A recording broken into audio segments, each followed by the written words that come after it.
Menurut kenyataan mangsa tadi, amat jelas bahawa OKT telah membuat perancangan untuk membawa mangsa ke hotel dan merogolnya. Dengan itu, saya berharap Tuan memutuskan bahawa OKT bersalah. Tuan, hujahan timbalan pendakwa raya sungguh menarik.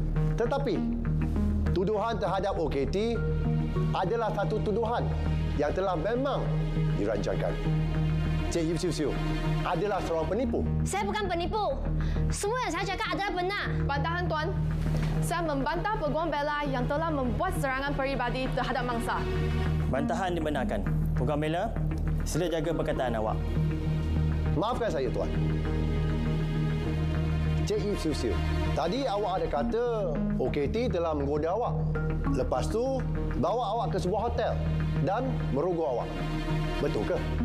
Ya. Jadi, Cik tahu tak latar belakang OKT? Sewaktu Cik kenal OKT melalui internet. Ya, saya tahu. Dia adalah pemilik KPI Holding Limited. Memang jelas, awak pilih untuk berkenal dengan OKT melalui internet. Lepas tu, suruh dia keluar untuk berjumpa. Sebab awak dah tahu dia seorang pemilik organisasi yang terbesar. Jadi, awak telah merancang untuk mendapat duit dari OKT. Betul tak? Tak betul. Saya tidak merancangkan untuk mendapat duit dia. Awak nak mendapatkan lebih banyak daripada OKT. Sebab tu, awak bersetuju untuk temankan OKT ke sebuah hotel untuk melakukan seks sebagai transaksi. Betul tak? Tak. Saya suatu tak betul. Tapi awak terlalu tamak. Awak nak minta lebih daripada OKT. Tapi OKT telah menolak permintaan awak. Jadi awak marah. Sebab tu awak tuduh dia. Betul kan? Bukan. Saya yang tertipu oleh dia. Dia bawa saya pergi hotel. Dia telah merogoh saya. Bantahan Tuan, saya membantah peguam bela cuba memutarbelit kebenaran. Encik Li Surui, bagaimanakah awak berkenalan dengan Cik Yip Siu Siu sedangkan status dan usia yang jauh berbeza? Melalui laman web. Walaupun saya agak berusia, tetapi saya suka berkenalan dengan kawan-kawan baru, terutamanya golongan muda. Saya berminat dengan benda baru dan ini memang gaya hidup saya. Adakah awak berpuas hati dengan jawapan saya? OKT, sila jaga sikap awak.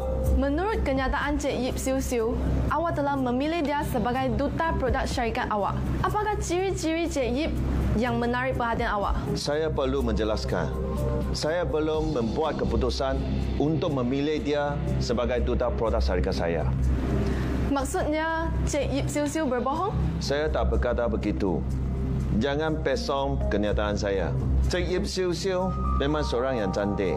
Saya memang pernah terfikir untuk jadikan dia sebagai duta produk syarikat saya. Tetapi saya belum lagi buat keputusan akhir. Kalau begitu, mengapa awak membawa dia ke hotel? Hari itu saya pergi ke hotel untuk mengesahkan hak hiasan untuk iklan. Dia yang nak ikut sendiri.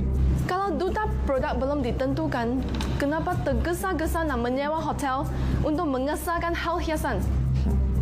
Saya tahu apa maksud awak. Saya Li Surui, orang kaya. Tak ada masalah tempat hotel sepanjang bulan. Saya mengakui saya seorang yang suka kesempurnaan. Ada idea baru. Saya akan meminta untuk menukar susunan hiasan dengan serta-merta. Sebab itu saya menempah hotel sepanjang bulan. Maksudnya Cik Yip Siu Siu sendiri yang meminta untuk melakukan hubungan seks dengan awak? Betul. Tuan, ini adalah laporan perubatan mangsa dan OKT. Laporan ini jelas menyatakan keadaan badan mereka. Saya meminta izin untuk mengeksibitkan laporan ini.